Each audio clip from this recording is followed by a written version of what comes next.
Welcome back to Arrow. As the episode title suggests, the Season 6 premiere is mainly concerned with dealing with the fallout from that explosive finale and establishing the new status quo.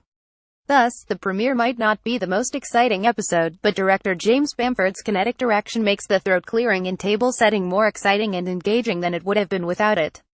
Let's get down the question on all of our minds: who survived the bomb? Well, almost everyone on Team Arrow, save Samantha.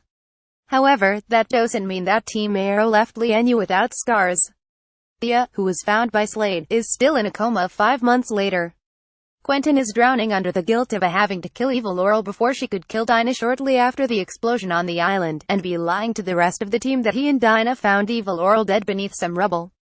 Diggle, who got caught in the explosion, has a tremor in his arm that he's hiding from the team because that's totally a good idea.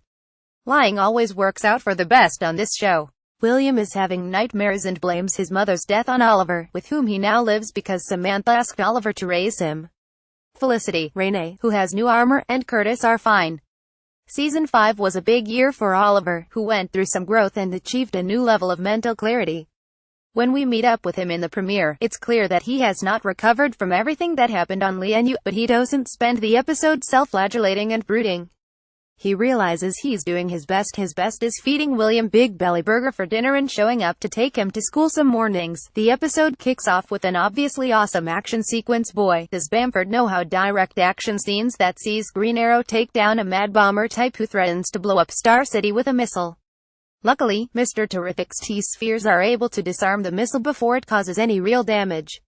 In the past 5 months, Dinah has been promoted to lieutenant, hence why she wasn't out in the field with the rest of Team Arrow. When the bomber is brought into the station, she gets ready to interrogate, but gets called away when Quentin doesn't show up for the meeting about the police academy graduation. So she heads off and finds Quentin at a bar staring down shots he wants to take but knows he shouldn't. Meanwhile, back at the station, a guard brings the bomber a soda, into which Alex drops a piece of C4 he had in his teeth, blowing a hole in the building that allows Black Siren and a bunch of goons to storm the place and kill and maim a few police officers. Obviously, Oliver's first question is how the hell is evil Laurel alive if Quentin and Dinah swear they saw her corpse under a bunch of rubble. Dinah sticks to this story. Quentin starts to cave but stops himself. Instead, he insists Oliver allow him to accompany the team when they find her, which they eventually do with Argus' help. Cue the Black Canary vs. Black Siren fight we've been waiting for. Dinah heads out into the field in her badass new costume and takes on her nemesis, who makes easy work of her and Quentin.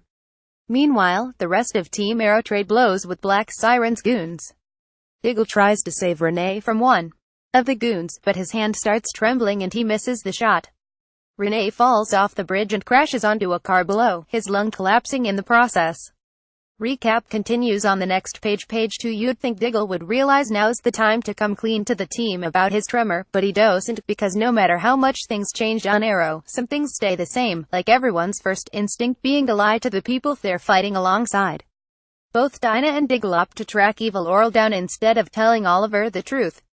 They head to Black Siren's last known location, where they discover a map of City Hall, which is where the police academy graduation was moved to after the attack on the SCPD station. Finally, Dinah and Quentin tell Oliver the truth about what happened to Laurel because they realize Laurel is trying to get revenge on Quentin for leaving her for dead on the island.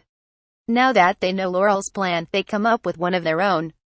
Felicity and Curtis, both of whom are operating these super tiny bomb detection devices, accompany Renee, Quentin aka the Bait, and Oliver to the graduation ceremony while Diggle hangs back in the lair to monitor communications. Here's where Bamford's great direction really helps spice things up. A potentially boring scene in which Oliver gives another speech as mayor is elevated by being shot in one long take. Instead of focusing on Oliver, the camera follows Dinah as she moves around the room, checking in with the other teammates, and once the speech is done, it follows Oliver and Quentin out of the room, because it's time for some real talk. Quentin admits to Oliver that he's so torn up about leaving Earth 2 Laurel to die on lian because he realizes all of this parallel Earth crap is crap. That's his daughter, no matter what anyone says. Sure, Oliver can't relate to shooting his child, but he does know how it feels to have a very strained relationship with one, which he's currently having with William. While I'm still on the fence about making William a permanent part of the show, I like that his inclusion has added a new layer to Oliver and Quentin's relationship, which is one of the most complex on the show. At this point, everyone's concerned because no one has attacked the graduation yet. Well, that's because the graduation wasn't Black Siren's target.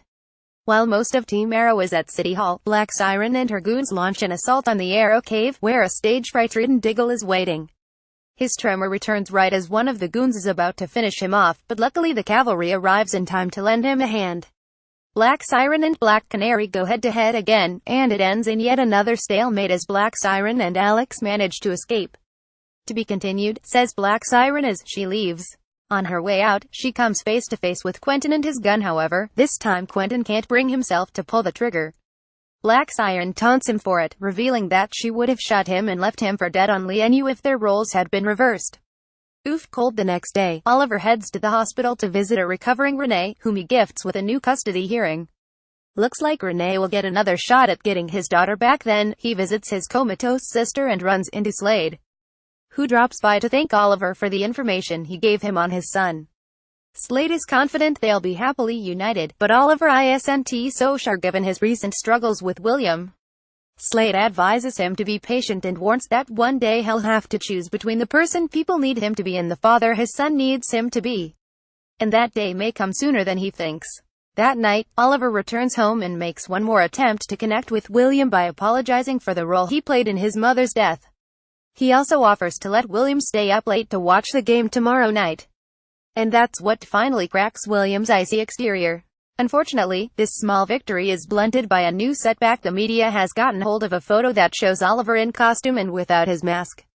His secret identity is not a secret anymore. While Fallout definitely doesn't rank among Arrow's best episodes, it still works for the most part. Arrow tends to struggle with season premieres because its finales, whether they're good or not, do tend to be game changers, which means the openers are tasked with explaining where things stand and can't really dig into the meat of the new season. Season 5 was one of the show's strongest outings, and the writing, direction, and performances in this episode give me confidence that the show can keep up the quality. Wall of Weird. The season premiere's flashbacks reveal what happened right after the bomb went off. One of flashback revealed that a suited man in helicopter is responsible for saving evil Laurel from Lian after Quentin shot her. In the present, we found out that Black Siren broke into the Arrow Cave to steal a T-Sphere prototype. Who is she working for? Sound off in the comments with your theories.